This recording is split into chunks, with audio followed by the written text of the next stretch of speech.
There are certain literary devices that have survived across even the oldest and most archaic forms of literature. Few of these are more effective or as acknowledged as the use of the metaphor. The famous Aesop fables put this literary device to good use, and it is for this reason that the morals of the stories which are told are still remembered to this day, and have even integrated themselves into our culture. What is it that makes the metaphor such a powerful and effective literary tool?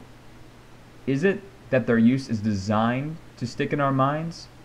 Or is it possible that the connection between mind and body is a necessary part of our psyche?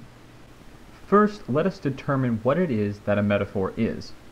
According to the Merriam-Webster dictionary, a metaphor is technically defined as, quote, a figure of speech in which a word or phrase literally denoting one kind of object or idea is used in place of another to suggest a likeness or analogy between them. As usual, the dictionary fulfills its difficult task of concretely defining terms by being somewhat vague. It is admittedly a difficult thing to do. We all are able to firmly grasp the concept of a metaphor without being able to firmly identify a specific standard for what a metaphor is. Naturally, then, it is a complicated beast of literary machinery, and yet at the same time, its use is so natural and so simple. How can something so natural and simple be so difficult and complicated to define? Perhaps we can trace the origins of the term itself past that of its current definition. The word itself is Greek, which makes sense given the use of the prefix meta and the pH in for, the actual letters P and H, not the scale used for measuring acids.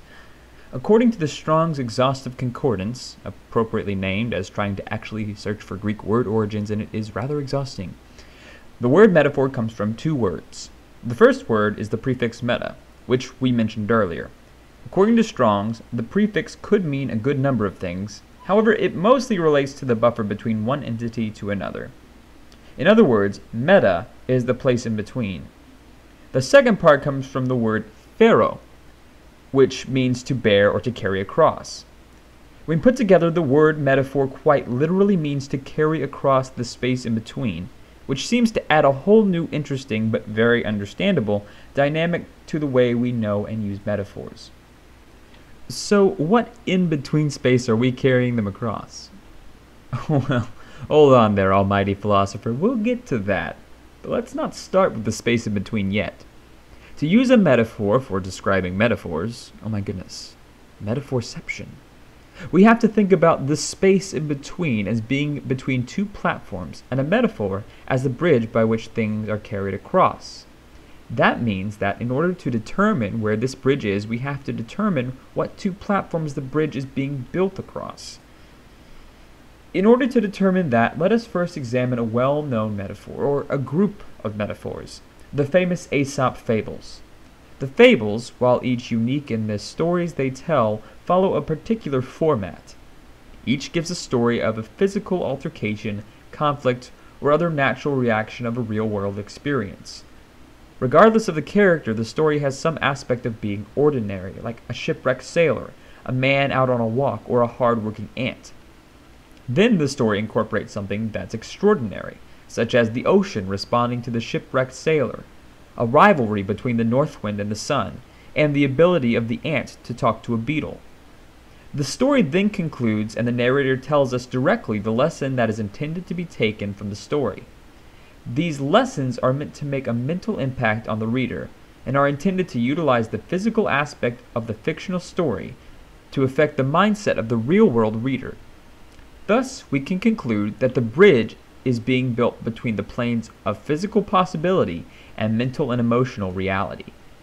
So, now that we know where we are building our bridge, we have a few more things to determine. For example, is every bridge going to be made the same way and out of the same material? Or is each metaphor metaphorically made of different material? To determine that, we will turn to the experts on metaphors and other ways of getting into your head, advertising and marketing researchers. According to a study done by National Sun Yat-sen University in Kaohsiung City, in Taiwan, there are two kinds of metaphors, implicit and explicit. We react to each of these metaphors differently, But it is not the fact that we react differently to these metaphors that interests us, but why. All people have what psychologists call need for cognition to some extent.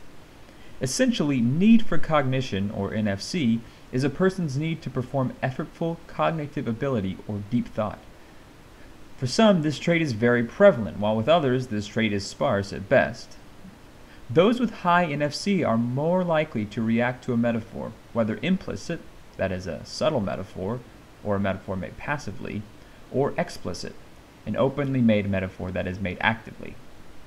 However, the reaction could be positive or negative depending on the context of the metaphor. For example, an implicit metaphor is reacted to much more positively than an explicit metaphor if a product is considered hedonic, which would be consumed for the sake of personal enjoyment or pleasure, or for the purposes of creativity, as in right-brain people. However, an explicit metaphor is much more effective with what are called utilitarian products, which are things that are consumed for their logistical contribution to a person, as in a left-brained individual. In other words, each of these metaphors is much more effective on different sides of the brain.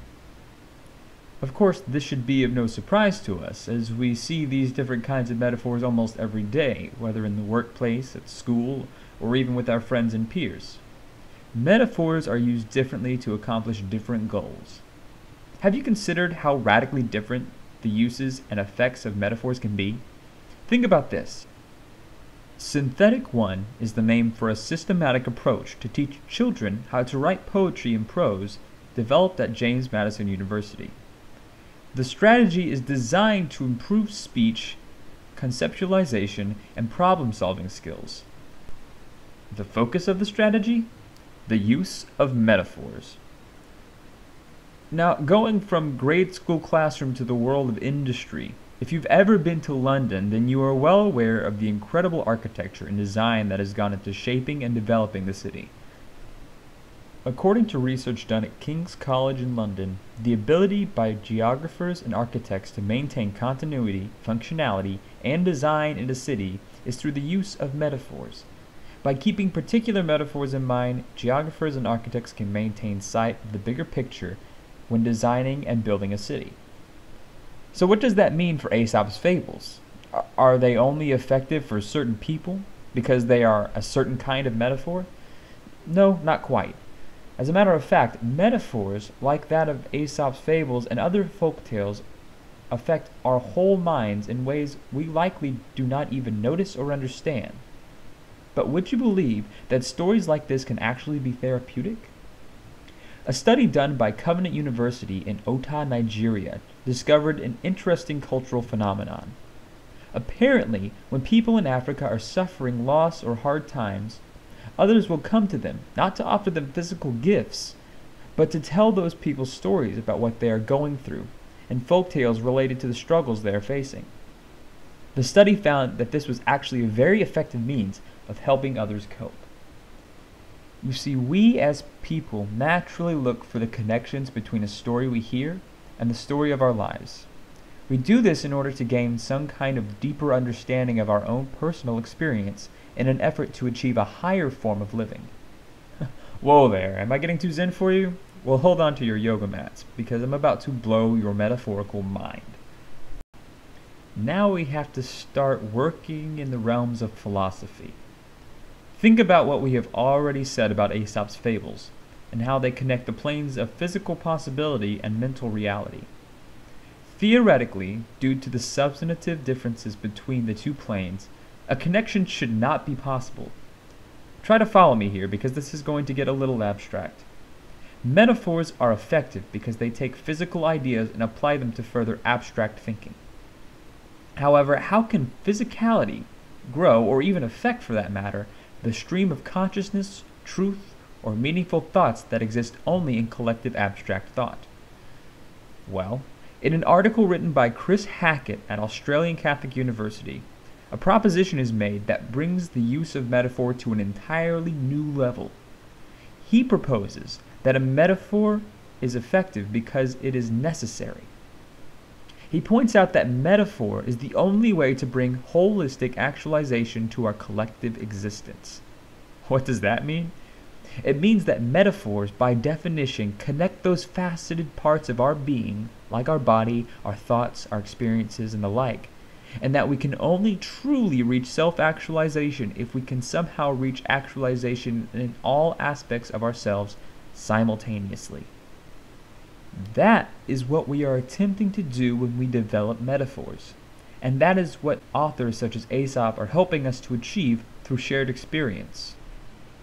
We are constantly trying to determine who we are, and it is the connection of those metaphorical platforms that allows us to do so most effectively. Metaphors are much more than just a literary device. They are a necessary part of who we are. They exist because we exist, and we feel the need to understand that existence. For me, this realization makes me gain a much deeper appreciation for the Aesop fables. They have stood the test of time not only for their importance to literature, but also their importance to humanity. But hey, what do I know? Thanks for watching.